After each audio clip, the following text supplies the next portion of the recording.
Muito bem, seja muito bem-vindo ao nosso curso de inglês English Course for Business. Esse curso ele visa a preparar pessoas do zero, beginners, iniciantes, aquelas pessoas que não têm noção do inglês.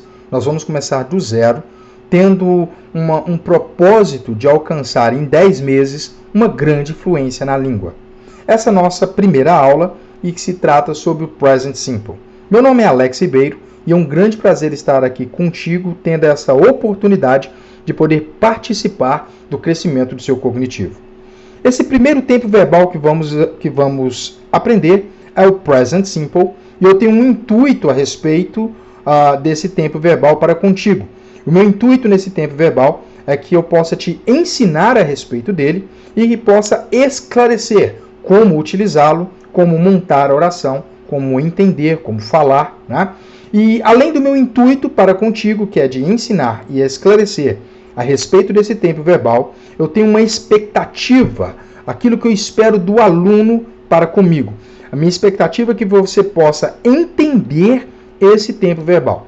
E além de entender, você possa colocar em prática tudo que aprendemos aqui a respeito desse tempo verbal nessa nossa primeira aula. Como você vai colocar em prática? Colocar em prática desse tempo verbal é estudá-lo, estudar todos os exemplos, repetindo os exemplos, ouvindo e repetindo esses exemplos durante 1 hora todos os dias, durante 7 dias, até você passar para a segunda aula, tá bom? Então, minha expectativa é que você coloque em prática, estudando 1 hora por dia, todos os exemplos que eu vou passar do tempo verbal Present Simple, você vai ouvir o que eu falar e vai repetir o que eu falar durante 1 hora por dia, durante 7 dias, até iniciar a sua segunda aula, tá bom? O tempo que você vai gastar para estudar nessa primeira aula é de aproximadamente 90 minutos. Tá? Então, 90 minutos é o tempo médio para que você tenha disponível para estudar essa primeira aula. E os outros tempos, né, para você colocar em prática é de 1 hora por dia. Né? Ficou bem claro? Vai gastar 90 minutos para estudar e mais 60 minutos todos os dias para colocar em prática. Para que possamos, em 10 meses, alcançar uma certa fluência na língua. É isso que você espera e é isso que eu também espero que você e eu possamos alcançar juntos. 4 habilidades serão desenvolvidas nesse curso, que será você conseguir entender o que as pessoas falam. Tá? Além de entender o que as pessoas falam, você vai conseguir falar. E além de falar, ser compreendido. Não só falar, né? Mas manter uma boa comunicação. Falar e ser compreendido. Uma outra habilidade que você vai desenvolver nesse curso é a habilidade de leitura. Talvez essa seja a primeira habilidade que você vai desenvolver com mais facilidade e você vai ter uma maior percepção das habilidades sendo desenvolvidas, seja essa habilidade, a habilidade de leitura.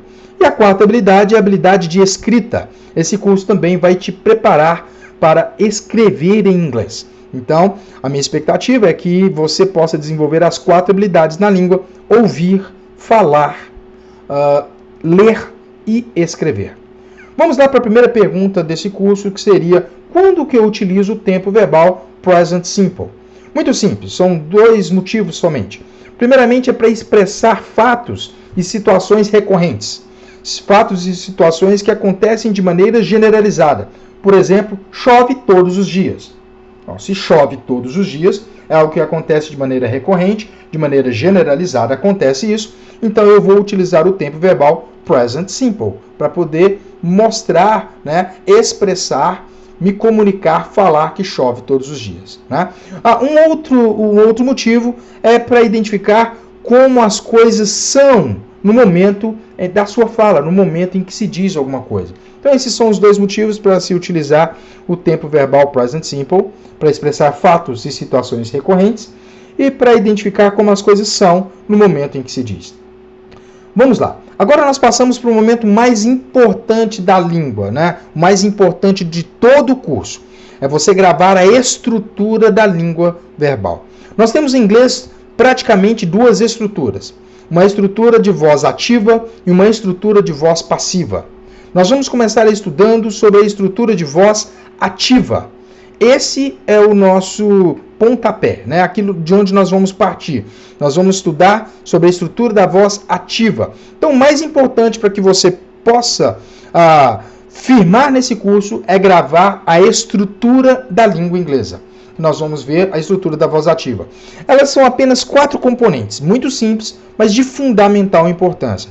O primeiro componente é o nome, depois nós temos o auxiliar, o verbo da ideia e o restante da frase. Então, repare que nós temos 4 componentes importantíssimos para que você possa e precise, né, gravar. Nome, auxiliar, verbo da ideia e restante da frase. Repete aí comigo. Nome, auxiliar, verbo da ideia e restante da frase. Mais uma vez, vamos lá. Nome, auxiliar, verbo da ideia, restante da frase. Vai lá, fecha os olhos e grave. Repita. Nome, auxiliar, verbo da ideia e restante da frase.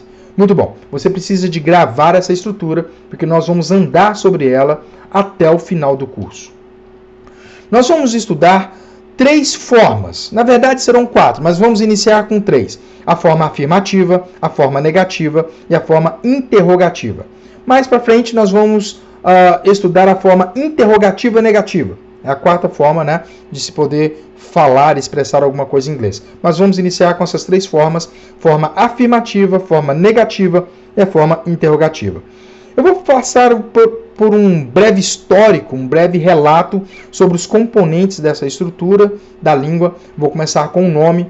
O que é o nome? O que seria esse nome? O nome nada mais é do que o sujeito da oração. Tá? Ele pode ser nome de pessoas, pode ser nome de animais, empresas. Às vezes pode ser até mesmo uma oração inteira. A respeito dessa oração inteira, nós vamos ver mais para frente no curso, tá bom? Mais para frente, depois de uns 4 meses, 5 meses talvez, nós vamos estudar sobre essa oração inteira, ok? Em geral, o nome é quem pratica uma ação, é o sujeito da oração, tá bom? Então nós temos também agora essa oportunidade de pegarmos quem são os pronomes pessoais em inglês. I, you, he, she, it. We, you and they. Repara que são os pronomes pessoais, né, no nosso português. Eu, tu, ele, ela, isso, nós, vós, eles. Então vamos lá. O I é o eu. You, que é o tu ou você, né? O he é ele. O she é ela. O it é isso. Ele determina coisas. Podem ser animais ou então sexos indefinidos. Eu uso o it. E nós temos o we, que é o nós. You, que é o vós ou vocês. E o they, que são eles. Repara que a segunda pessoa do singular e a segunda pessoa do plural, o tu e o vós, no inglês é o mesmo. É o you. Né? E no contexto da oração e na formação e conjugação dos verbos, a gente fica com mais facilidade de identificar quem que é quem, tá bom? Não se preocupe com isso, vai ficar bem tranquilo, não se preocupe com isso, tá bom? Eu quero chamar a atenção em 3 situações aqui agora. A primeira situação é o he. Repara que começa com a letra H. Todo nome, toda palavra que começa com H em inglês, ele tem no nosso português o som de R. R, de rato, R. Então, é he, tá bom? Uma outra situação que eu gostaria de chamar a atenção é o she. Repare que começa com SH. Então, palavras em inglês que tem o SH, ele tem um som de X no nosso português. Então, fica she, tá bom? She. Então, o he, que é o R, he, o she, SH, com som de X, she, tá bom? E nós temos lá a terceira situação, que é o they. Não tem som de D de dado, não tem som de V de viagem. Você vai colocar a língua no dente, no lado superior da sua boca. E deixar tremer. Vai deixar passar um som, esse som é meio trêmulo e fica they. Não é they, não é they, é they. Tá bom? Essas são as três situações que eu gostaria de chamar a atenção. Primeiramente, o he, com som de R, H, he, she, SH, som de X, e o they, que é mais trêmulo, tá bom? Então, repete aí comigo. I, you, he, she, it, we, you and they. Muito bom, você acabou de aprender os pronomes pessoais em inglês. Vamos passar para frente. Vamos falar um pouco sobre o auxiliar. O auxiliar é um dos mais importantes da estrutura, porque todo tempo verbal tem um auxiliar. Na verdade, é o auxiliar que determina em que tempo está a oração. Então, se eu quiser falar no presente, no passado, no futuro, é o auxiliar que vai me identificar em que tempo está a oração. Então, ele me mostra, essa oração está no presente, essa oração está no passado, ou ela está no futuro, dependendo de qual auxiliar que você utilizar. Então, é o auxiliar que dá a direção, tá? O sentido, tudo bem? É o auxiliar. Então, todo tempo verbal tem um auxiliar, e é o auxiliar que determina em que tempo está a oração. Muito bom, vamos passar agora para o verbo da ideia, terceiro componente do verbo da ideia. Repara que chama verbo da ideia. Não simplesmente verbo. Não seria nome, auxiliar e verbo. É nome, auxiliar e verbo da ideia. Por que o nome verbo da ideia, né? Chama-se verbo da ideia porque em alguns tempos verbais, além do verbo da ideia, no caso aqui dessa oração eu tenho doing, além do verbo da ideia, o auxiliar, que no caso dessa oração é o is, e o objeto da oração, que nesse caso é o shopping, todos são verbos. Is, doing e shopping, todos são verbos. Mas qual que é o verbo da ideia? Então, na estrutura, na ordem da estrutura da oração, é só você reparar, nome é o he, auxiliar is, e o verbo da ideia é o doing. Qual que é o verbo da ideia? O doing, ele que me dá o sentido da oração. Ele que me dá o contexto, né? Então, eu posso ter numa oração 3 verbos, por exemplo, como essa oração aí. He is doing shopping. Não preocupa com tradução agora, nem o que está escrito. É só para você entender que na estrutura não é somente verbo, é o verbo da ideia, aquilo que dá a ideia, né, da oração. Ele está no verbo da ideia, ok? E nós vamos ver as suas particularidades logo em seguida, tá bom? Então vamos lá. Na estrutura eu tenho um nome, o auxiliar e o verbo da ideia. E depois do verbo da ideia eu tenho o restante da frase. No restante da frase em inglês, ela basicamente só pode ter 3 situações. Ou em uma oração em inglês, você tem um objeto. Esse objeto ele pode ser direto ou indireto. Não se preocupe com isso também, tá? Essas sintaxes aí, nós não vamos entrar nisso. Mais para frente você vai entender melhor isso. Deixa o fluir do curso, tá bom? Mas o restante da frase só pode ter 3 situações. Ou ele tem que ter um objeto, ou ele tem uma oração subordinada. Essa oração ela pode ser substantiva, adjetiva ou adverbial. Você já deve estar arrepiando aí, né? Mas não preocupa com isso, com essas orações subordinadas. Mais para frente no curso você vai aprofundar na língua e você vai ser um expert in English, né? E você vai conseguir montar suas orações e entender com muita facilidade, se corrigir melhor. Pode ficar tranquilo. E pode ser também o restante da frase uma função nominal.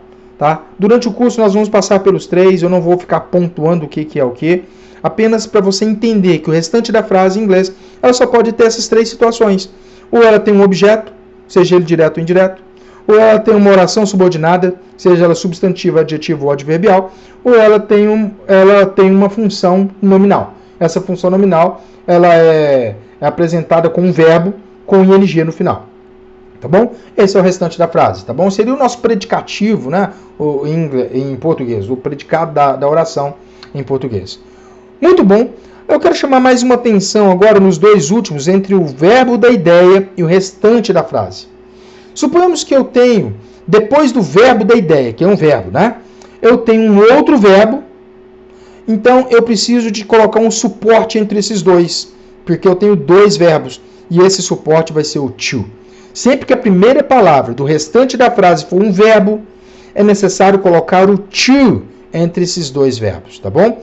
Em alguns momentos, nós podemos colocar o ing em vez do to, o ing no final do verbo, transformando ele em uma função nominal, como eu havia dito ali no slide passado, né? Na imagem passada ali. Mas não preocupa com isso agora, tá bom? Isso vai ficar fluente, bem tranquilo na sua mente. Ou eu coloco o to entre os 2 verbos, ou eu coloco o ing no final do verbo, no último verbo do restante da frase, transformando em uma função nominal. Por exemplo, olha aqui, se eu tenho I want to do this. Eu quero fazer isso. Repare que o want, o verbo to want, que é querer, ele tem um sujeito, I. I want, eu quero. Eu quero. Agora eu quero o quê? Fazer. Repara que eu quero fazer. Eu pego o verbo fazer e coloco então o do. Mas eu não tenho sujeito para esse verbo do. Então eu coloco ele no infinitivo, coloco to. I want to do this. Por isso to, porque o do não tem sujeito para ele. Eu tenho sujeito para o want. Tá? Gramaticalmente, esse é o motivo de eu colocar o to entre os dois verbos, tá bom? Então eu já tenho dois verbos aí apresentados para vocês, que é o want, querer, e o do, fazer. I want to do this. Muito bom, tá entendido esse suporte aí entre os dois verbos, que é o to. Muito bom, vamos passar para frente. Vamos agora para a forma afirmativa. Eu disse que todos os tempos verbais têm que ter um auxiliar.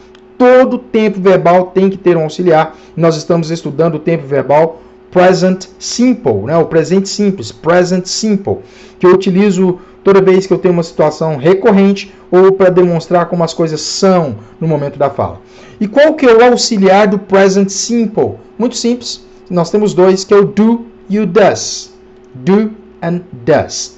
O does, ele é utilizado somente para as terceiras pessoas do singular, que é o he, she and it. He, she and it. Tá? O does. Does é para a terceira pessoa do singular. E o restante dos nomes eu tenho o auxiliar do. Então o do é utilizado para o I, para o you, para o we, para o they, tá? Que é o restante dos nomes. E o does para a terceira pessoa do singular, he, she and it. Qual que é a função do auxiliar do and does? É demonstrar em que tempo está a oração. Se esses auxiliares, o do e o does, já estão exercendo essa função de demonstrar em que tempo a oração está, que é no present simple, o verbo da ideia tem que ficar no infinitivo. Ele não pode demonstrar que está no presente simples também. Então ele fica sem conjugação. Então o do e o does já me mostram em que tempo está a oração. E o verbo da ideia, então, fica no infinitivo, todas as vezes que está na presença do auxiliar. Agora, repara o seguinte, na forma afirmativa, eu tenho duas formas, né? Eu tenho duas maneiras de fazer uma oração na forma afirmativa, com a presença do auxiliar e com a ausência dele. O auxiliar, na forma afirmativa, quando ele é utilizado, ele tem uma função mais específica, que é de dar ênfase a alguma oração ou de demonstrar uma certa irritação. Tá? Então, o auxiliar, o do e o does, na forma afirmativa, quando ele está presente, a função dele é de demonstrar mais ênfase, tá? Ou dar ênfase ou demonstrar uma irritação. Tá bom? Ele é mais utilizado na forma afirmativa para isso, para dar uma ênfase, chamar a atenção. Tá bom? Isso nos leva a entender, então, que eu posso utilizar o simple present, o present simple, na forma afirmativa, sem a presença do auxiliar. Mas se o auxiliar ele exerce a função de demonstrar em que tempo está a oração e ele não está presente, como eu demonstro, então, em que tempo está a oração? Muito simples. Agora que o auxiliar não está presente, eu preciso de conjugar o verbo. E a conjugação do verbo no present simple só acontece nas terceiras pessoas do singular, que é o he, que é o ele, o she, que é o ela, e o it, que é isso, né, ou coisas. Então, para eu demonstrar que estou falando no present simple, sem a presença do auxiliar, se eu não estou usando o auxiliar, nem o do, nem o does, eu preciso de conjugar o verbo, para demonstrar que estou falando no presente simples. Peraí, mas se a conjugação só acontece na terceira pessoa do singular, he, she and it, e nos outros nomes? Se eu, por exemplo, estiver falando com a primeira pessoa do singular, I, o verbo ele fica na sua fórmula base, que seria o infinitivo sem o to, a fórmula base. Tá? Não preocupa com isso, vai ficar bem tranquilo na sua mente, tá bom? Então vamos lá, como que eu conjugo um verbo em inglês no present simple? Muito simples. É só você acrescentar um S ao final do verbo. E esse S, lembra que a conjugação só acontece na terceira pessoa do singular. Somente no he, she and it. Só acrescentar um S ao final do verbo. Então eu tenho uma outra forma também, na verdade são 3 regras, né? Em geral, eu acrescento um S.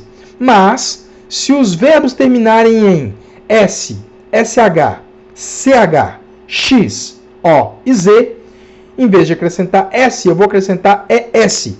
Não está complicando, hein? Vamos lá, não está complicando. Presta atenção, é só você gravar isso aqui, ó. S, SH, CH. Grava aí comigo. S, SH, CH. S, SH, CH.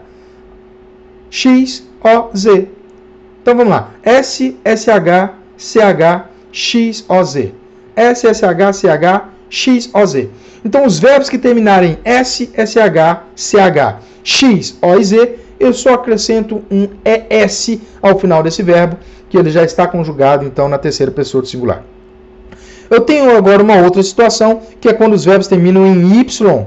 Simples demais. Toda vez que um verbo terminar em Y, mas antes dele, a primeira letrinha for uma consoante, né? Então ele for precedido de uma consoante, você vai tirar o Y e acrescentar IES. Né? O Y vira o I e acrescenta ES. IES. Né? IES. Toda vez que um verbo terminar em Y e a primeira letrinha antes dele terminar for uma consoante, eu tiro o Y e coloco o IES. E todos os verbos que terminem em Y, mas antes do Y a letrinha for uma vogal, eu só acrescento um S. Ele volta lá para a primeira regrinha, só acrescentar um S ao final do verbo. Então, para verbos conjugados, né, para conjugar verbos no present simple, eu só conjugo o verbo na terceira pessoa do singular, he, she and it. Em geral, só acrescento um S ao final do verbo. No entanto, se o verbo terminar em S, SH, CH, X, O e Z, acrescento um ES. Se terminar em Y, eu presto atenção na primeira letrinha antes do Y. É precedido de consoante? Excelente. Tira o Y, coloca IES. Foi precedido de vogal, eu permaneço com o Y e apenas acrescento o S. Muito bem, você agora já sabe como conjugar um verbo no present simple. Maravilha. Agora chegou o momento de nós aprendermos, então, o principal verbo da língua inglesa, que é o verbo to be. Vamos ser apresentados a esse verbo. Verbo to be é um grande prazer te conhecer. Esse é o seu mais novo aluno. Vamos lá, então, verbo to be. O verbo to be ele tem 3 variações na língua inglesa no presente simples. É o am, are and is. Então, aqui, ó, nós já estamos vendo 4 variações. O próprio verbo to be, né, na sua forma infinitiva, be. Nós temos agora mais 3 variações, que é a sua forma conjugada no presente simples. Am, are and is. Já nos dá aí 4 variações, tá bom? E nós vamos pegar algumas outras variações, são mais 4 variações do verbo to be. Nós precisamos de aprender essas 8 variações do verbo to be. Não preocupe com as outras 4 agora. Preocupe em aprender essas quatro variações do verbo to be agora. O próprio be, que é do infinitivo, be, e a conjugação dele no presente simples. Am, are and is. Repara que com a primeira pessoa do singular eu tenho am, I am. Qual que é o sentido, o significado do verbo to be? Nós temos 2, que é ser ou estar. I am, eu sou ou eu estou. I am happy. Olha, eu estou feliz. I am handsome. Eu sou bonito. Né? Então, eu tenho 2 significados para o verbo to be. Ser ou estar. Am é para a primeira pessoa do singular. I am. Muito bom. Eu tenho you are. You are. Você é ou você está. He is. Ele é ou ele está. She is. Ela é ou ela está. It is. Ela é ou ela está. E nós temos o restante lá. We are. Nós somos ou nós estamos. You are. Vocês são ou vocês estão. They are. Eles são ou eles estão. Então nós temos apenas essas 4 variações. Repara que o he, she and it é is. We, you, they and I. We, you and they é are. Né? I é am e o he, she and it é is. Então essas 4 variações, já grava elas aí agora. O be na sua forma infinitiva. Be. Né? Am, are and is. Repete comigo aí. I am. You are. He is. She is. It is. We are. You are. They are. Muito bem, muito bom. I am, you are, he is, she is, it is. We are, you are, they are. Não preocupa com a contração. Existe a forma, nós chamamos de contract form, a contração desses verbos. Mais para frente a gente pega, não preocupa com isso agora. O nosso objetivo é alcançar uma certa fluência na língua, tá bom? Perdão, vamos lá. A última vez, só para você gravar esse verbo. I am, you are, he is, she is, it is. We are, you are, they are.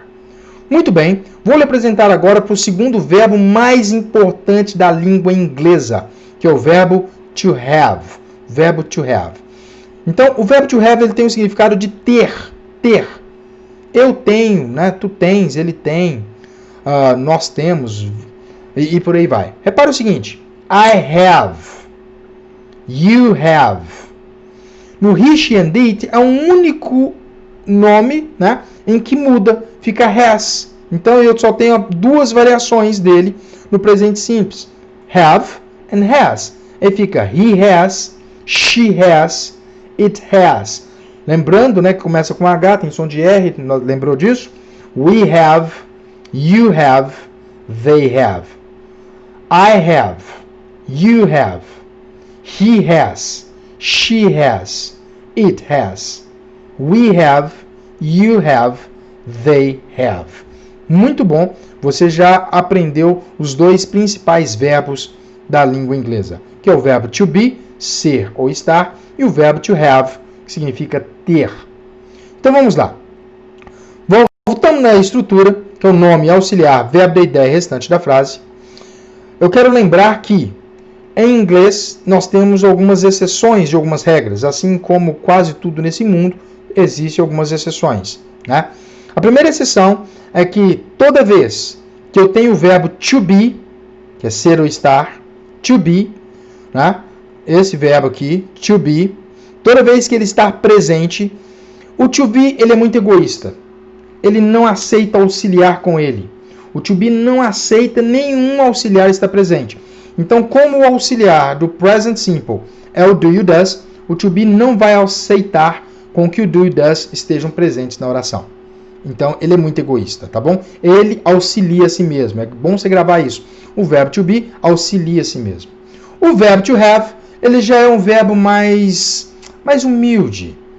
Se o auxiliar quiser estar presente na oração, fique à vontade, meu jovem. Pode estar presente, que o seu lugar está aqui. Mas, se o auxiliar estiver ocupado com alguma situação e não puder estar presente na oração, fique tranquilo que eu dou conta da situação, eu dou conta do recado. Então, o verbo to have, ele é mais humilde, ele aceita o auxiliar presente na oração, mas se o auxiliar não quiser estar presente na estrutura, o lugar dele está reservado ali, e o verbo to have auxilia a si mesmo e ele dá conta do recado, tá bom? Então, essas são nossas duas particularidades, o verbo to have e o verbo to be. O verbo to be não aceita auxiliar de forma alguma com ele, e o verbo to have, tanto faz, pode estar presente ou não. Vamos lá então na estrutura. Nome auxiliar, verbo da ideia restante da frase. Eu quero montar uma oração dizendo que eu trabalho todos os dias. É só seguir essa estrutura. Eu quero falar que, na verdade, ele trabalha. Eu estou utilizando o nome he. He é ele. Então, qual que é o auxiliar que eu utilizo com he? Do ou does? Muito bom. É o does. He does. O do é para o restante dos outros nomes, né? Então, a terceira pessoa do singular, eu tenho o does. Então, he does. Qual que é a regra que eu tenho que lembrar? Toda vez que o auxiliar está presente numa oração, o verbo da ideia, como que ele tem que se comportar? Se o auxiliar ele já exerceu a função de me mostrar em que tempo está a oração, o verbo da ideia não pode exercer essa função novamente. Sendo assim, ele tem que ficar no infinitivo, né? Na sua forma base sem o to. Fórmula base sem o to. Forma base, né? Sem o to. Então, he does work. He does work. E quando? Qual que é o restante da frase? Qual que é a ideia que eu quero passar? Todos os dias. Every day. Muito bom. He does work every day. Olha o tanto que é simples eu, seguindo a estrutura, conseguir montar uma oração em inglês. He does work every day. Repete aí comigo. He does work every day. Não é simples? Vamos lá novamente. He does work every day. Ele trabalha todos os dias. Vamos novamente. He does work. Ó, emendei agora. He does work every day. Vamos lá mais uma vez, ó, mais lento. He does work every day. Muito bom. Vamos falar o he e o does um pouco mais rápido. He does work every day. Agora vamos falar o he, o does e o work um pouquinho mais rápido. He does work every day. Ele trabalha todos os dias. Muito bom. E se eu mudar o nome, em vez de falar ele trabalha todos os dias, eu quero falar que você trabalha todos os dias. O nome que eu vou utilizar é o you, você. Agora, o auxiliar com you, ele muda também. Não é o does mais. O does é para a terceira pessoa do singular. He, she and it. Então, com you, você vai ser qual? Do. You do work every day. Ó. You do work every day. Estou seguindo a estrutura da língua, preenchendo os seus campos com cada um no seu local. O nome, o auxiliar, verbo da ideia, restante da frase. You do work every day. Vamos ler essas duas orações então. He does work every day. Muito bem. You do work every day. Você trabalha todos os dias. Repara que eu utilizei o auxiliar para expressar a minha ideia de que ele ou você trabalha todos os dias. Mas eu tenho uma segunda opção, que é não utilizar o auxiliar, uma vez que o auxiliar no presente simples, na forma afirmativa, ele é mais utilizado para dar ênfase, né? Ou você realmente trabalha todos os dias. You do work every day. Para dar ênfase. Ou para demonstrar uma certa irritação. I do work every day, né? Eu trabalho todos os dias, né? Então eu utilizo o auxiliar para demonstrar ou dar ênfase ou demonstrar uma certa irritação. Mas eu posso montar uma oração sem a utilização do auxiliar. Repare então que eu vou utilizar o nome he. He. Não tem auxiliar. Eu preciso então conjugar o verbo. O verbo to work não termina em S, não termina em SH, não termina em CH, não termina em X, não termina em O, nem termina em Z. E nem termina em Y. Sendo assim, é só acrescentar um S ao final do verbo. Acrescentando o S, eu conjugo o verbo no presente simples. Pronto. A conjugação do verbo para demonstrar que a oração está no presente simples, é só acrescentar um S então. He works every day. Então, ele trabalha todos os dias. Eu poderia então falar essa mesma oração de duas formas. He does work every day or he works every day. Pronto. Muito bem, muito bom. Tenho certeza que você já entendeu isso, captou. Se não entendeu, dá uma pausa no vídeo, retorna e vem com mais calma ouvindo o que eu acabei de explicar e até captar. E se já captou, bola para frente. Vamos lá. Vamos para a forma negativa. Forma negativa. Olha o tanto que é simples.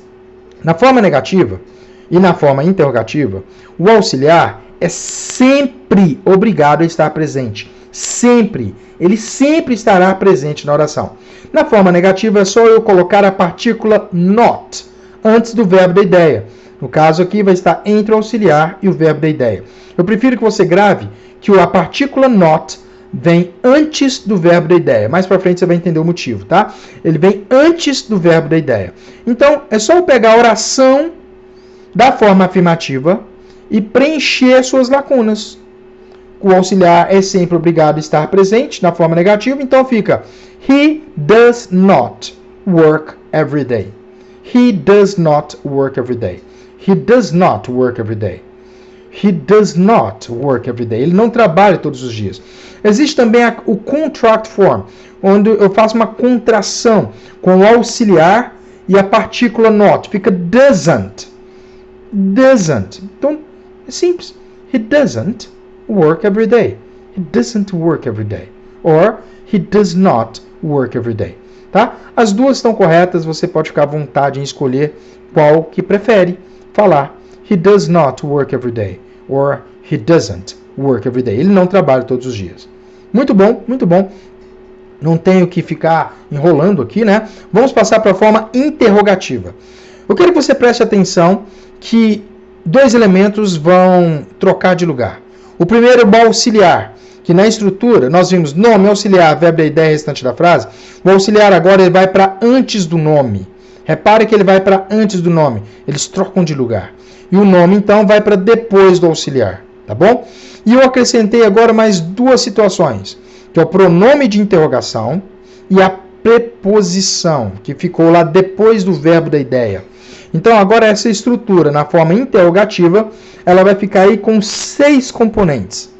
Pronome de interrogação, auxiliar, nome, verbo da ideia, preposição e restante da frase. Muito bom, olha lá, vamos repetir comigo, ó. Olha o tanto que é simples. Pronome de interrogação que vem antes do auxiliar. O auxiliar é que trocou de lugar com o nome, então o auxiliar vem para antes do nome. Pronome de interrogação, auxiliar, nome. Muito bom. Eu tenho o verbo da ideia, preposição, que vai depois do verbo da ideia, e o restante da frase. Então, entre o verbo da ideia e o restante da frase, eu tenho a preposição. Muitas vezes, por muitos momentos, as pessoas não utilizam essa preposição. Em alguns momentos, utilizam a preposição depois do restante da frase, tá bom?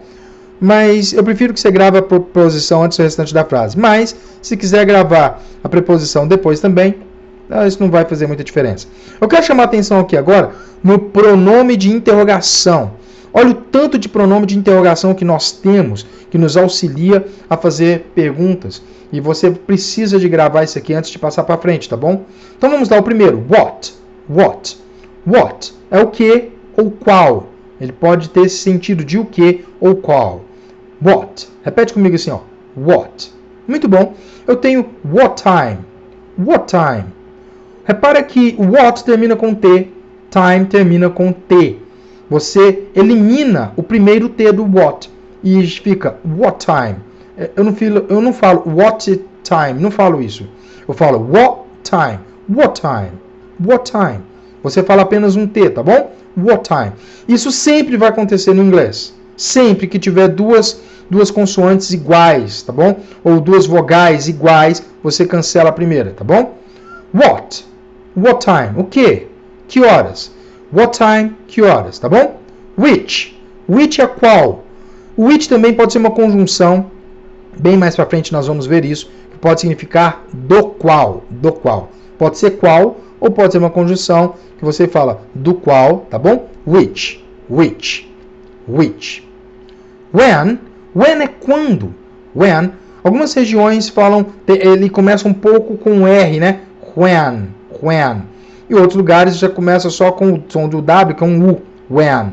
Os dois estão certos, tá bom? Você vai verificar com quem você está conversando. Então, alguns lugares tem um pouquinho de R. When. When. É mais na região da Inglaterra ali, de Essex. When. Eu tenho ali when também. Eu tenho o why. O why é a mesma situação. Alguns lugares falam, puxa um pouco o R. Why. Why. E outros lugares só falam com som de U. Why. Why. Então, when é quando, why, por quê. Eu tenho who, que é quem. Who. Who. Repara que agora não é U. Não tem o som só de U, né? Eu tenho o R. Who. Who. Quem. Who. Eu tenho whom. Whom. A quem. Whom. A quem. Whose. Repara então, ó, who. Who. Whom. Whose. Eu tenho o som de R, né? Whose. De quem. Whose. De quem. Whose. E where. Som de U. Where. Onde. Where. Where. Vamos repetir essa primeira coluna aí do lado esquerdo. What. What time. Which. When. Why. Who. Whom. Whose. Where. Muito bom. Repara que do lado direito nós temos aí o how, que é como. How. Como. How. E eu tenho algumas variações desse how, né? How much. How much. Toda vez que eu falo de quantia, né? Quanto, no sentido de quanto. Quanto no sentido de quantia. How much. Toda vez que eu falo de dinheiro. Quanto custa? How much. Né? Então, toda vez que eu tenho quanto no sentido de quantia. How much. Eu tenho how many, que é quanto no sentido de quantidade, ou aquilo que eu posso contar, o que é contável, eu vou com how many. How many. How many. Tá bom? Eu tenho a distância. How far. How far. E quanto tempo? How long. How long. How long. E eu tenho a frequência. How often. How often. Qual a frequência? How often. Muito bom, muito bom.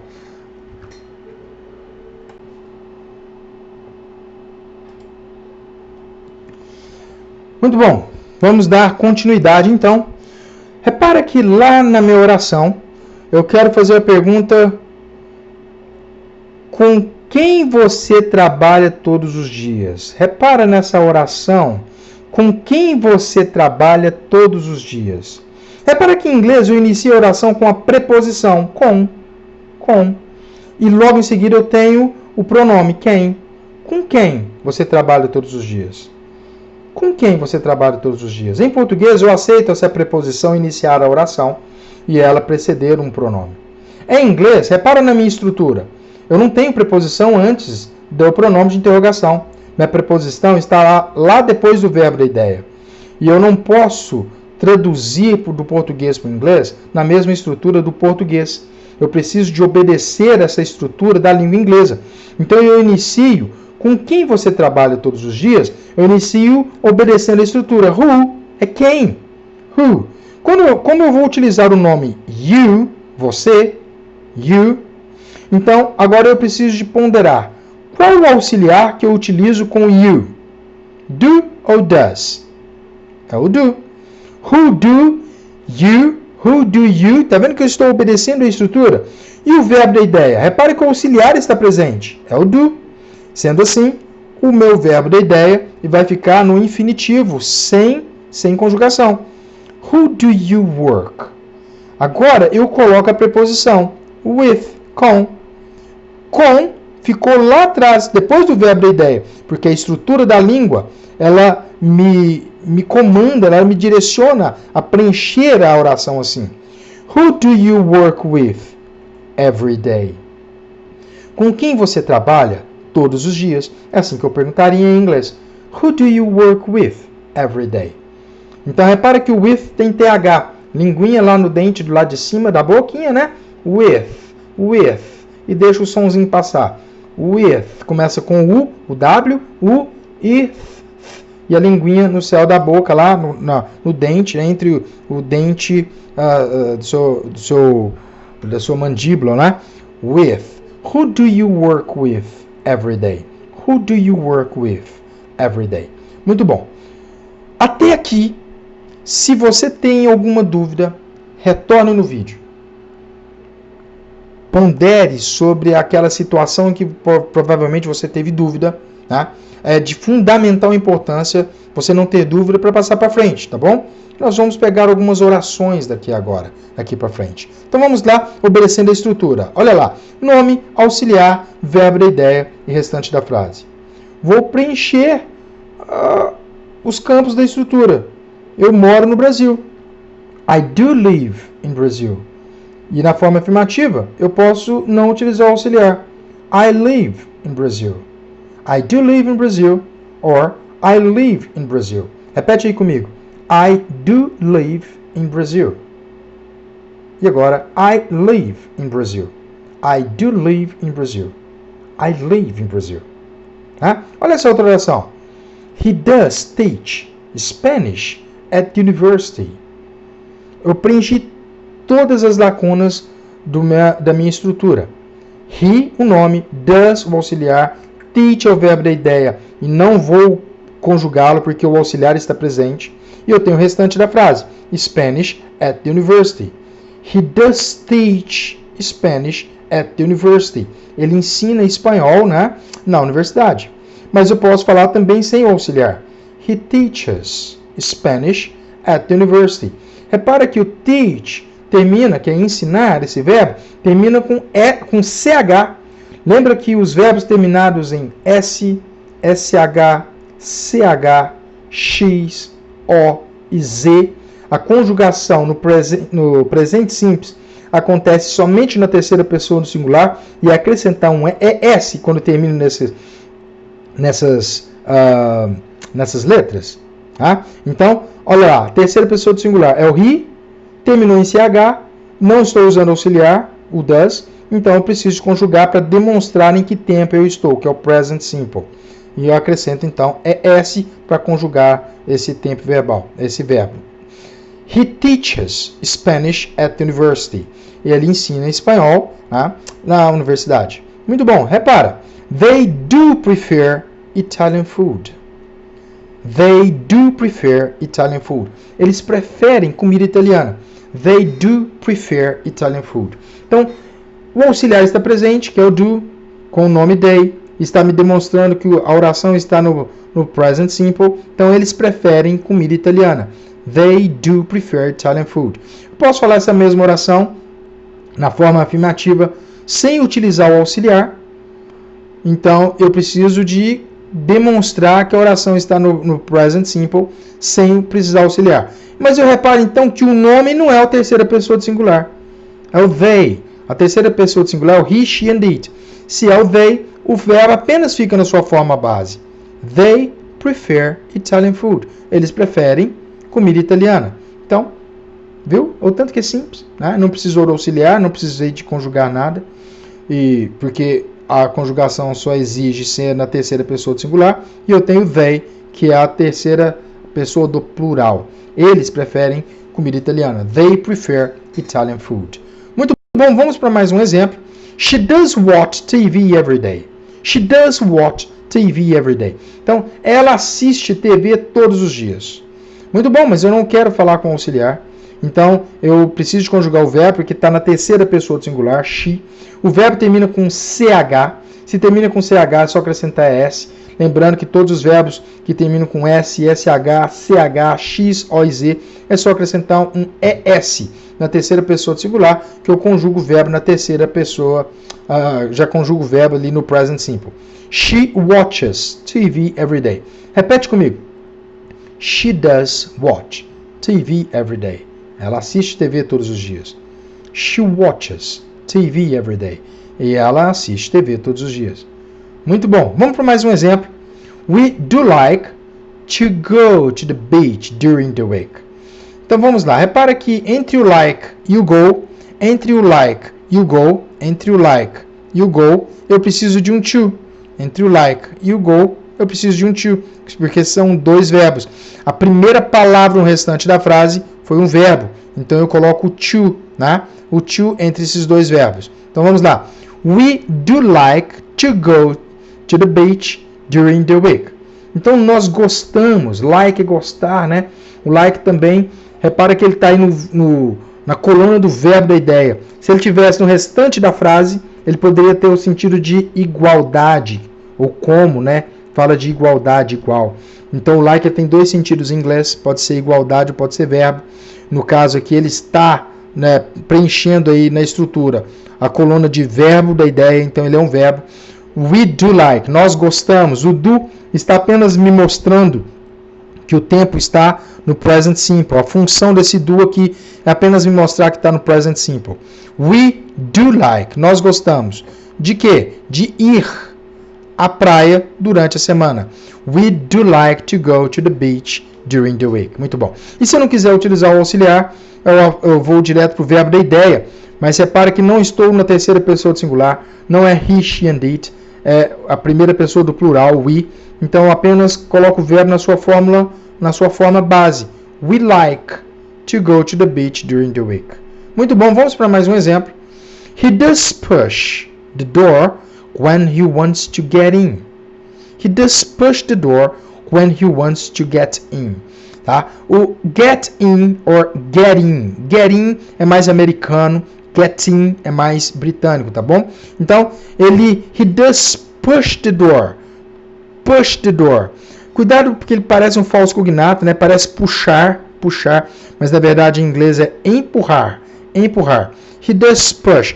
Ele empurra a porta quando ele quer entrar, né? Ele empurra a porta quando ele quer entrar. He does push the door quando, nós já vimos esses pronomes ali atrás, né? When é quando. He wants to get in. Eu quero chamar a atenção que aqui nós temos duas estruturas numa oração só. A primeira estrutura começou com he, o nome, auxiliar does e o verbo da ideia push. E eu tenho o restante da frase, the door. He does push the door.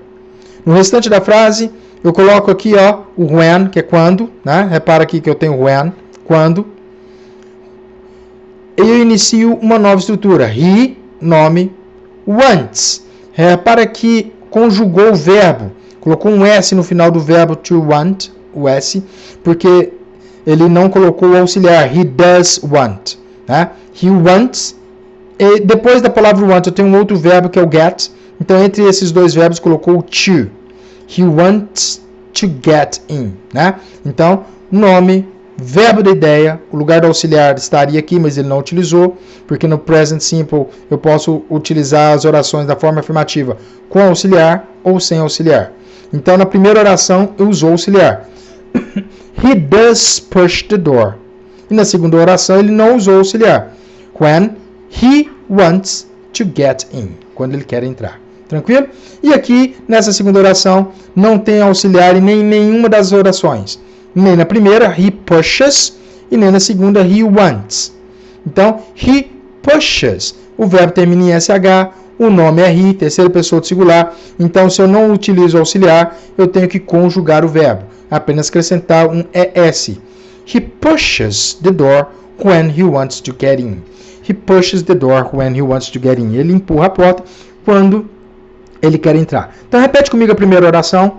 He does push the door when he wants to get in.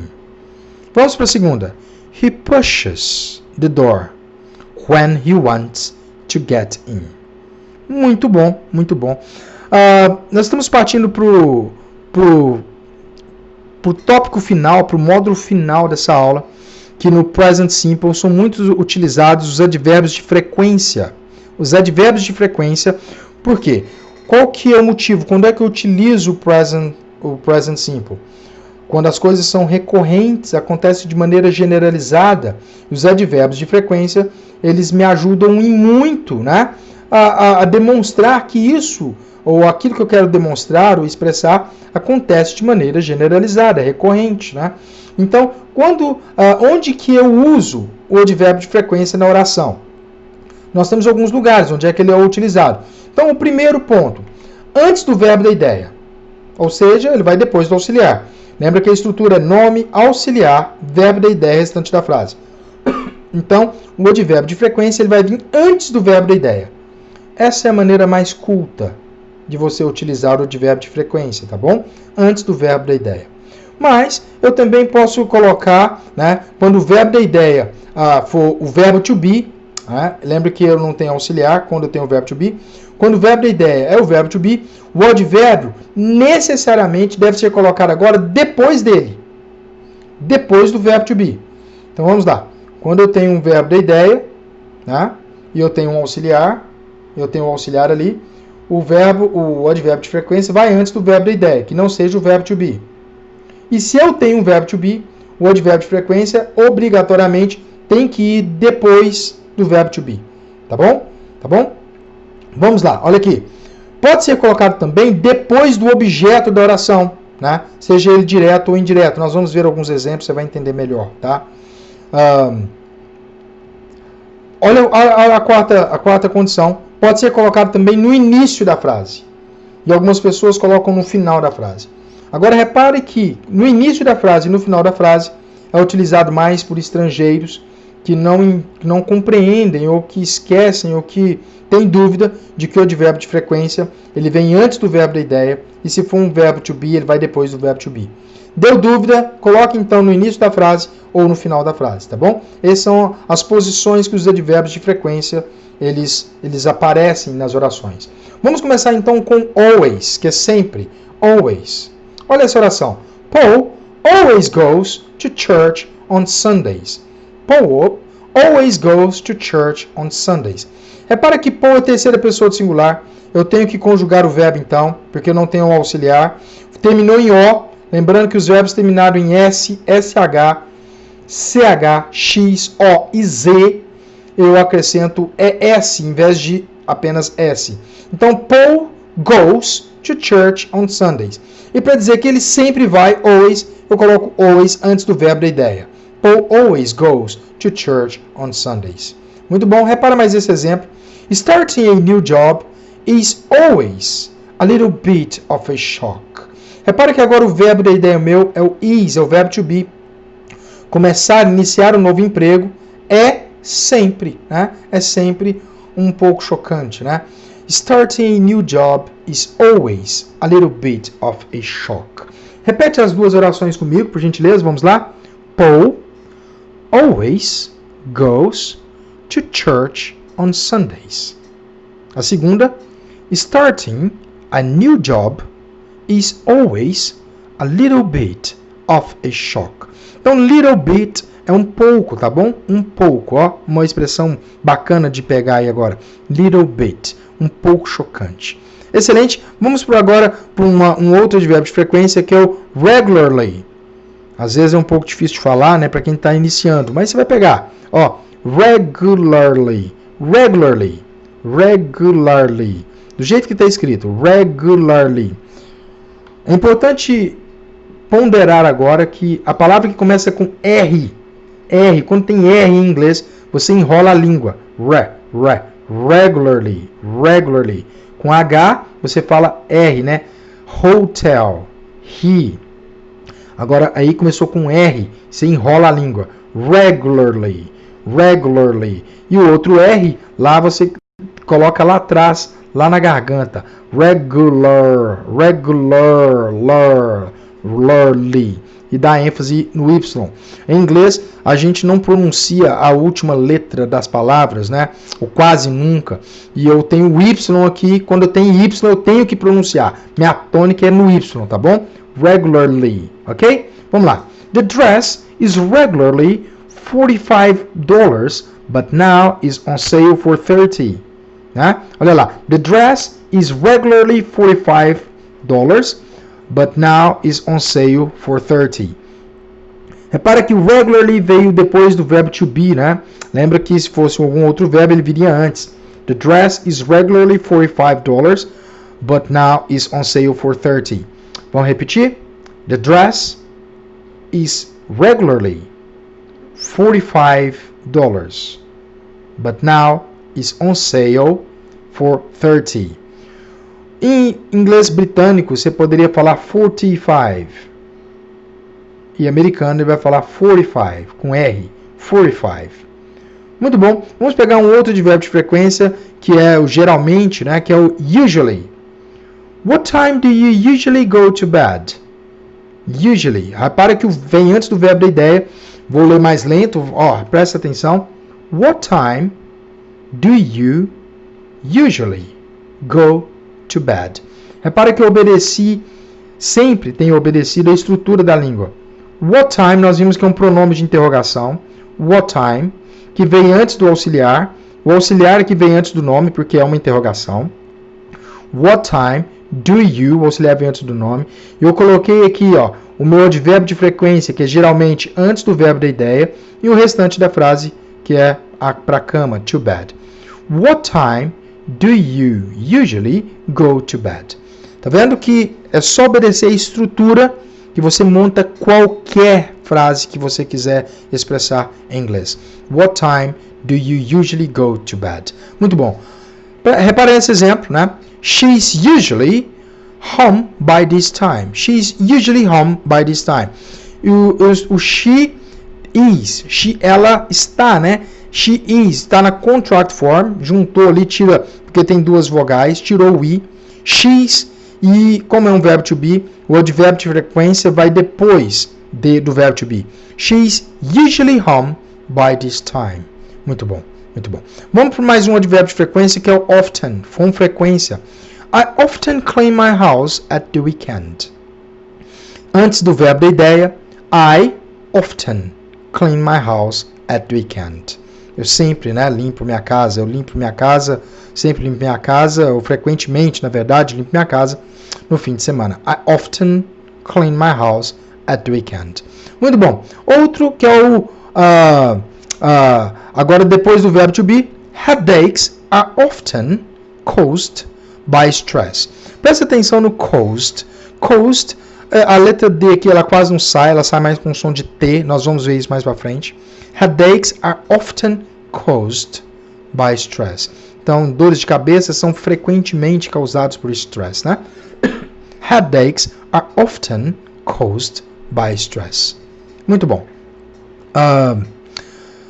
Excelente. Vamos ver agora o frequently. Frequently, que pode ser usado também, né, como frequentemente, no lugar de often, que também fala com frequência lá, ó, com frequência, often. E esse é mais frequentemente. I see him very frequently. I see him very frequently. Então eu vejo ele com muita frequência, frequentemente. E eu coloquei ele agora no final da frase. Olha essa oração. He has frequently been compared to Michael Jackson. Não preocupa com esse tempo verbal, né? Só reparar onde ele está, antes do verbo da ideia. He has frequently been compared to Michael Jackson. Muito bom. Vamos no sometimes, às vezes, sometimes. Repara aí onde ele está, no final da frase, antes do verbo da ideia e no início da frase. My dad cooks dinner sometimes. Às vezes, meu pai cozinha, né? My dad sometimes cooks dinner. E agora no início da frase. Sometimes my dad cooks dinner. Muito bom, muito bom. Sometimes it's cool. Sometimes it's so cold I don't even leave the house. Então, às vezes, né, tá tão frio que eu nem saio de casa. Sometimes it's so cold I don't even leave the house. Tá bom? Muito bom, né? Ficou fácil de pegar. Vamos pegar mais um aqui que é o occasionally. Occasionally, que é de vez em quando. Simmer the sauce for 10 minutes, stirring occasionally. Occasionally. Então, eu coloquei lá de vez em quando no final da frase. Então, cozinha o molho em fogo brando, né? Então, esse cozinhar, simmer. Simmer the sauce for 10 minutes. Simmer. Então, o termo simmer é cozinhar em fogo brando. Simmer the sauce for 10 minutes. Repete comigo assim, ó. Simmer the sauce for 10 minutes. Stirring occasionally. Occasionally. De vez em quando, né? He met her occasionally for coffee, né? Então, ela no caso aí, he meet her. Ele encontra, né? Porque no caso aí saiu como met.